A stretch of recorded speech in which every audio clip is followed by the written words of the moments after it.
नमस्कार, स्वागत है आपका हमारे YouTube चैनल पर, जिस पर हम आपको बताते हैं किस तरह वशीकरण की सहायता से आप किसी व्यक्ति को अपने वश में कर सकते हैं, किस तरह ताउम्र के लिए उस व्यक्ति को अपना बना सकते हैं, किस तरह सारी जिंदगी के लिए उसे अपने आसपास रहने के लिए मजबूर कर सकते हैं। जी हाँ, किस तरह ये सब कर सकते हैं यह मैं आपको बताऊंगी। आदर्श को जो तरीका आज मैं आपके लिए लेकर आई हूँ ना, वशीकरण का, उस तरीके में आपको कोई सामग्री नहीं चाहिए। सबसे बड़ी खासियत इस तरीके की यह है कि बिना किसी सामग्री के होता है, सिर्फ और सिर्फ एक मंत्र के माध्यम से आप किसी व्यक्ति का वशीकरण कर सकते हैं। और यह वशीकरण सिद्ध वशीकरण होता है, प्रचंड वशीकरण होता है। इसका जो मंत्र है, इसे सबसे पहले आप अगर करेंगे, उसके बाद इसे वशीकरण के तरीके में अपनाएंगे, तब जो वशीकरण है वो आपका सिद्ध वशीकरण होगा।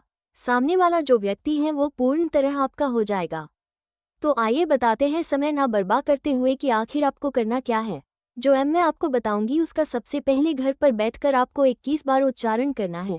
लेकिन उससे पहले एक बात का ध्यान रखिएगा कि जब आप उसका उच्चारण करेंगे, उसने और आपको एक ऐसी जगह बैठना है जहां आसपास कोई ना हो।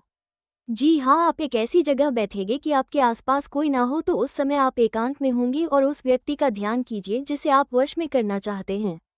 तो अपने आप से जो मंत्र हम आपको बताएंगे, उस मंत्र का बार उच्चारण करेंगे तो वो एक सिद्ध मंत्र बन जाएगा।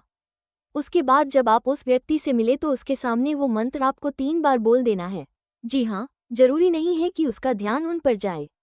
बस जब आप बोल रहे हो तो आपके जो मुंह से आवाज़ निकल रही है, जो आपके मुंह से सांस निकलती है, जिसे आप कहते हैं, वो उस तक पहुंचनी चाहिए।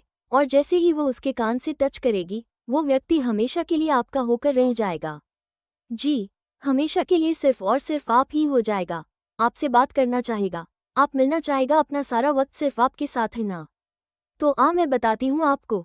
सिद्ध मंत्र है जिसके मात्र उच्चारण से ही कोई व्यक्ति आपके वाश में हो जाता है, और वो मंत्र है ओम नमो इच्छापूर्ति वश करूं स्वाहा। जी हाँ, और वो मंत्र है ओम नमो इच्छापूर्ति वश करूं स्वाहा।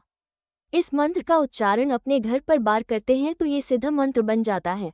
उसके बाद जब आप उस व्यक्ति के पास जाते हैं तो 3 बार उसके में ते हैं तो वो व्यक्ति पूर्ण रूप से सिर्फ और सिर्फ आपका हो जाता है। तो अगर चाहते हैं ऐसा हो तो इस तरीके को सही तरीके से अपनाएगा, और इसके बारे में किसी से कोई जिक्र भी मत कीजिएगा। जी हाँ, कि वशीकरण तभी होता है जब यह एकांत में होता है और बिना किसी को बताए होता है। अगर आपने इसके बारे में किसी से बात कर ली, कि चर्चा किसी से किसी को इस बारे में बता दिया, वशीकरण नहीं होगा, नहीं होगा, और इसका असर भी आपको देखने को नहीं मिलेगा। तो इसलिए इस बात का ध्यान रखें। और आप मंत्र को अभिमंत्रित कर रहे हो उस समय भी आपको एक होकर बैठना है, किसी और के बारे में नहीं सोचना। आप क्या काम कर रहे थे, कुछ भी आप कर रहे थे, उन सब चीज़ों को अपने दिमाग से निकालकर, अपने दिल से निकाल सब व्यक्ति के बारे में सोचना है कि आपको उस व्यक्ति को वश में करना है। जी हाँ, उसके बारे में सोचिए, उसकी बातों को सोचिए, और फिर इस मंत्र का 21 बार उच्चारण कीजिए। जब आप इस मंत्र का 21 बार उच्चारण करेंगे तो उसके बाद यह मंत्र अभिमंत्रित मंत्र बन जाएगा। अभिमंत्र मंत्र को जवाब आप उस व्यक्ति के पास जाकर 3 बार बोलेंगे तो वो व्यक्ति पूर्ण तरह आपके वश में हो जाएगा।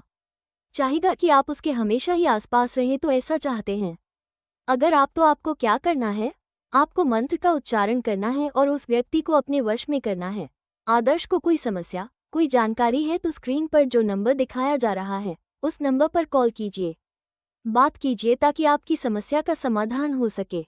आपकी जो समस्या है, अगर आप हल नहीं कर पा रहे, वशीकरण करके थक गए हैं, लेकिन आपका वशीकरण सार्थक नहीं होता, व्यक्ति आपके वश में नहीं होता, आप हताश हो चुके हैं, तो नंबर पर कॉल कीजिए।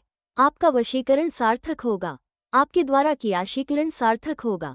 कहाँ गलती हो रही है, कहाँ आप गलत कर रहे हैं, ये सारी जानकारी, सारी समस्याओं का हल आपको बताया जाएगा। तो होंगे और आपको बताएंगे कि किसी और तरीके से भी किस तरह वशीकरण किया जाता है। नमस्कार, जय माता दी।